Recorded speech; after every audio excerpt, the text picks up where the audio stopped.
दोस्तों नमस्कार।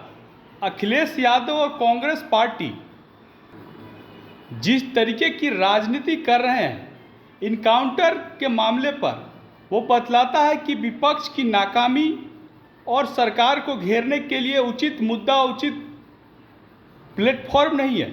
वो किस मुद्दे पर सरकार को घेरेंगे इससे वो अनभिज्ञ हैं। उनको पता ही नहीं है कि राजनीति में आखिर योगी आदित्यनाथ को या नरेंद्र मोदी को किन मुद्दों पर घेरना है। ये विपक्ष की सबसे बड़ी नाकामी है, क्योंकि इस देश में जहां यूपी में लॉ एंड ऑर्डर बहुत बड़ी समस्या होती थी, जिस तरीके की राजनीति Akhilesh Yadav law and order में जिस तरीके की समस्या यूपी में थी, वहाँ पर सारे माफिया हुआ करते थे, चाहे वो मुख्तार अंसारी हो, अतीक अहमद हो। जिस तरीके का बाहुबल का दौर वहाँ पर चलता था और जिस तरीके से अपराध हुए थे, दंगे होते थे, उस राज्य को कानून व्यवस्था के पटरी पर लाने का जो काम योगी आदित्यनाथ की सरकार ने किया है, उस मुद्दे पर ये लोग इनकाउंटर जैसे जो कानून के मुद्दे हैं उस पर ये लोग सरकार को घेरने की कोशिश करते हैं और उसको जाति का रंग देने की कोशिश करते हैं। कहते हैं मुसलमानों का इनकाउंटर ज़्यादा हो रहा है, पिछड़ों का इनकाउंटर ज़्यादा हो रहा है, जबकि आंकड़े बताते हैं कि इनकाउंटर सभी वर्गों में हुआ है। जो अपराधी थे उन्हीं का केवल इनकाउंटर हुआ है। इसमें जाति, वर्ग, संप्रदाय देखना कहीं से सही नहीं है। क्या बकरीद के दिन जिस तरीके से सूर्या चौहान की हत्या की गई, चाकुओं से गोद दिया गया, ये किसी भी राज्य के लिए, किसी भी प्रशासन के लिए, किसी भी कानून व्यवस्था के लिए कहाँ तक सही है?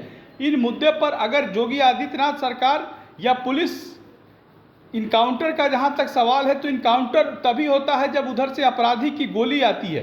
पुलिस गोली खाकर शहीद होने के लिए नहीं है। अपराधी अगर गोली चलाएंगे तो गोली का जवाब गोली से ही दिया जाएगा और गोली पहले पैर पर मारी जाती है अपराधी के, उनको घायल किया जाता है। उसके बाद आत्मरक्षा में पुलिस अगर किसी अपराधी का इनकाउंटर करती है। तो अखिलेश यादव जिस तरीके की राजनीति पर उतारू है, ये बताता है कि कांग्रेस पार्टी और अखिलेश यादव का 2027 में बंटाधार होने वाला है और पूरी तरीके से हारने वाले हैं ये लोग चुनाव।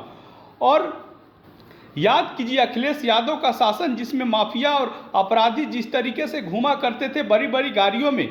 यह कहा जाता था कि जितना बड़ा अपराधी होगा वो सपा की सरकार, सपा का झंडा लगाया हुआ होगा और सपा का संरक्षण उसे प्राप्त होगा।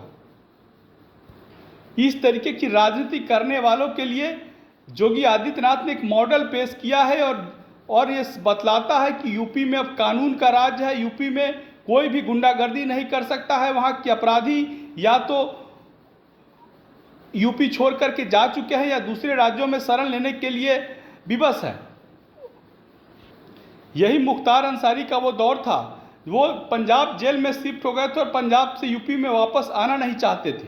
तो जिस तरीके से काम योगी आदित्यनाथ की सरकार कर रही है, वो बतलाती है कि योगी आदित्यनाथ की सरकार विकास के मुद्दे पर जीतने वाली है। 2027 का चुनाव भी वो जीतेगी।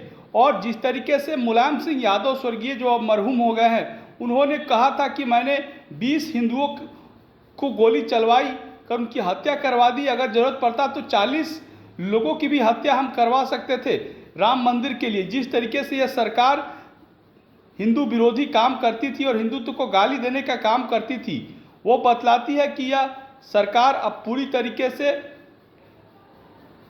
हिंदू और समाज के लिए काम करने वाली सरकार है और अपराधियों का कोई भी वर्चस्व इस राज्य में नहीं चलेगा।